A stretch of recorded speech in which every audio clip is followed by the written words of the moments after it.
అనేకం. వీటిని దశల వారీగా అర్హులైన వారందరూ కూడా ఎంపిక చేసుకొని అప్లై చేసుకున్నట్లయితే అవి ఎప్పటికప్పటికి మనకు చేరువవుతాయి.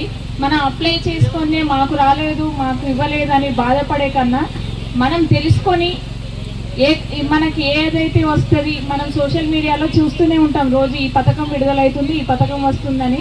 అది ప్రత్యేకంగా అది దేనికి సంబంధించింది, ఏ సంస్థకు సంబంధించింది. ఇప్పుడు హాస్పిటల్ ఆశాల ద్వారా కొన్ని పథకాలు వస్తాయి, ఆయా గర్భిణీలకు కానివ్వండి, ఇంకా కొన్ని ఉంటాయి.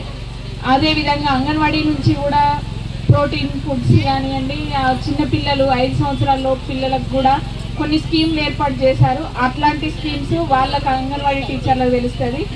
అట్లా ఈ వీధి వ్యాపారస్తులకేమో ఆర్పీలకు, వీధి వ్యాపారస్తులకు ఎలాంటి స్కీమ్స్ ఉన్నాయనేది ఆర్పీలకు తెలుస్తుంది. ఇట్లా వాళ్ళని కోఆర్డినేట్ చేసుకొని మరి దాన్ని తెలుసుకొని మీరు అప్లై చేసుకున్నట్లయితే మీకు అవకాశం లభిస్తుంది, వృద్ధి పొందగలుగుతారు. మనం చైతన్యవంతులమై మనం ముందుకి తీసుకెళ్ళి మన కుటుంబాలను అభివృద్ధి దిశలో తీసుకుపోయేందుకు మనం మహిళలుగా, ముఖ్యంగా మహిళలే ఎక్కువ ఈ మధ్య ముందుకొచ్చి ఎన్నో సంస్థల ద్వారా సహకారం పొంది లబ్ధి పొంది కుటుంబాలను నెట్టుకొస్తున్నారు.